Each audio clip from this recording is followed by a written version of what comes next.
ప్రజలకు ఇచ్చిన హామీల విషయమై వారి నాలుక మడతపడుతున్న విధానాన్ని ఆంధ్ర రాష్ట్ర ప్రజలకు చెప్పదలుచుకున్నాం. ఎందుకు మడతపడుతుంది నారా చంద్రబాబు నాయుడు గారి నాలుక అంటే ఇది మొదటిసారా లేకపోతే గతంలో కూడా ఇలాగే జరిగిందా అని మనం పరిశీలిస్తే అమ్మ బాబోయ్ బాబు గారని అమ్మ బాబు గారు అని ప్రజలు ముక్కు మీద వేలేసుకుంటున్నారు. వారు ప్రధానంగా 50 రోజులు పరిపాలించిన తదుపరి అసెంబ్లీ సాక్షిగా ఆన్ రికార్డ్ వారిచ్చిన హామీలు చూస్తే ఆయనకు భయం వేస్తున్నట్టుగా ఒక ఎక్స్ప్రెషన్ ఇచ్చారు. ఎన్నికలకు ముందు వారు ఇస్తున్న హామీలు అమలుపరచలేరని అవి అమలుకు సాధ్యం కావని వైఎస్ఆర్ కాంగ్రెస్ పార్టీ మాలాంటి వాళ్ళందరూ చెప్తున్నప్పుడు మీలాంటి పాత్రికేయ మిత్రులు వారిని అడిగారు, వైఎస్ఆర్ అమలుకు సాధ్యం కావంటున్నారండి, మీరు ఎలా దీన్ని అమలుపరచగలుగుతారని నారా చంద్రబాబు నాయుడు గారిని పాత్రికేయ మిత్రులు వైఎస్ఆర్ కాంగ్రెస్ పార్టీ తరఫున అడిగినప్పుడు నాకు సుదీర్ఘమైన రాజకీయ అనుభవం ఉంది, నేను చేసి చూపిస్తాను, సంపదను ఎలా సృష్టించాలో నాకు అపారమైన అనుభవం ఉంది కాబట్టి నేను ఇచ్చిన హామీలన్నిటినీ అమలుపరుస్తానని అన్నారు. ఆ సందర్భంలోనే మళ్ళీ విలేకరులు ఏమని ప్రశ్నించారంటే, మీరే కదా 1 నెల 2 నెలల క్రితం ఎన్నికల ప్రచారంలో మరో శ్రీలంక కాబోతుంది ఆంధ్రప్రదేశ్, మరో సోమాలియా కాబోతుంది ఆంధ్రప్రదేశ్, ఈయనిచ్చే అనగా జగన్మోహన్ రెడ్డి గారు ఇస్తున్నటువంటి సంక్షేమ పథకాల వల్ల రాష్ట్రం నాశనం అవుతుందని నారా చంద్రబాబు నాయుడు గారే అన్న విషయాన్ని వారు జ్ఞాపకం చేశారు.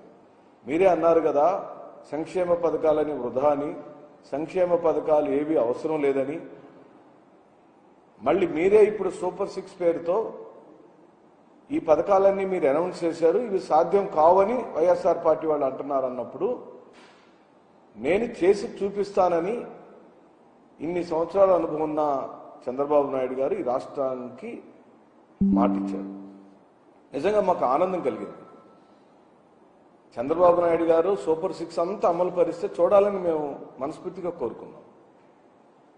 50 రోజుల పాటు ఎదురు చూసాం. ఇప్పటికే ఇసుక పాలసీని ఏ విధంగా కప్పదాటు వ్యవహారంతో చేశారో మనం చూసాం. మద్యం పాలసీని ఏ విధంగా చేస్తున్నారో చూసాం. తల్లికి వందనం దగ్గరికి వచ్చేసరికి ఏ విధంగా మాట్లాడుతున్నాడో చూస్తున్నాం. ఆ రోజు తల్లికి వందనం అమ్మఒడికి కాపీ రాష్ట్ర ప్రజలకు కాదు దేశ ప్రజలకు అందరికీ తెలిసిన సత్యమే. జగన్మోహన్ రెడ్డి గారు అమ్మఒడి పథకాన్ని ప్రతి అమ్మకు 15,000 రూపాయలు ఇస్తానని హామీ ఇచ్చి అమలు పరిస్తే దానికి బదులుగా పోటీగా నేను తల్లికి వందనం ఇస్తాను, ఆయన ఒక తల్లికి ఇచ్చాడు, నేను అలా కాదు ఇంట్లో ఉన్న ప్రతి పిల్లవాడికి చదువుకునే ప్రతి పిల్లవాడికి నేను 15,000 రూపాయలు ఇస్తాను అని ఎన్నికల ప్రచారంలో పెద్ద ఎత్తున వాళ్ళు ప్రచారం చేశారు. దాన్ని అమ్మలు అక్కలు నమ్మారు. చంద్రబాబు నాయుడు గారికి ఓట్లు పెరిగినాయి. అదే కాదు చాలా హామీలు ఇచ్చారు. రైతులకు ఇచ్చిన హామీల గురించి మనం మాట్లాడదాము, ఉచిత బస్సు ప్రయాణం గురించి మాట్లాడదాము, అనేకమైన హామీలు ఏవేవైతే చంద్రబాబు నాయుడు గారు సూపర్ 6 పేరుతో ఇచ్చారో వాటి గురించి మాట్లాడదాం. ముందు తల్లికి వందనం మీద ఏ విధంగా వారు దాటవేత ధోరణి అమలు పరుస్తున్నారో చూద్దాం. ఇకపోతే నిన్న ఢిల్లీలో ఒక ప్రకటన చేశారు వారు. అంటే చంద్రబాబు నాయుడు గారి యొక్క రాజకీయ ప్రయాణం మొత్తాన్ని మనం గమనిస్తే ఎన్నికల హామీలప్పుడు ఒకలాగా, ఎన్నికలకు ముందు ఓట్లు అడిగేటప్పుడు ప్రజల యొక్క ఓటుని అడిగేటప్పుడు ఒకలాగా, ఓట్లు వేయించుకొని గెలిచిన తర్వాత మరోలాగా ప్రవర్తిస్తాడు అని చెప్పడానికి ఉదాహరణకు నేను కొన్ని సంఘటనలు చెప్తాను. వారు ఈ 50 రోజుల కాలంలోనే 2 రకాలుగా ఎలా మాట్లాడాడో ఉదాహరణగా మీకు చెబుతాను. ఇది ఆన్ రికార్డే. నేనే సొంత కవిత్వాలు ఎప్పుడు వైఎస్ఆర్ కాంగ్రెస్ పార్టీ చెప్పదు, చెప్పకూడదు కూడా. ప్రజలకు మేము జవాబుదారీతనంగా 40% ఓట్లను సాధించుకున్న వైఎస్ఆర్ కాంగ్రెస్ పార్టీ 40% ఓట్లను గెయిన్ చేసిన మాకు బాధ్యత ఉంది. మేము బాధ్యతాయుతమైన ప్రతిపక్షంగా ప్రవర్తించాలి. మీరు చేస్తున్న ప్రతి తప్పుని ఎత్తి చూపించటమే ప్రతిపక్షంగా మా బాధ్యత. ఆ బాధ్యతని వైఎస్ఆర్ కాంగ్రెస్ పార్టీ శ్రీ జగన్మోహన్ రెడ్డి గారి నాయకత్వంలో నిరంతరం మేము ఇలా ప్రశ్నిస్తూనే ఉంటాం, మీ వెనక పడుతూనే ఉంటాం.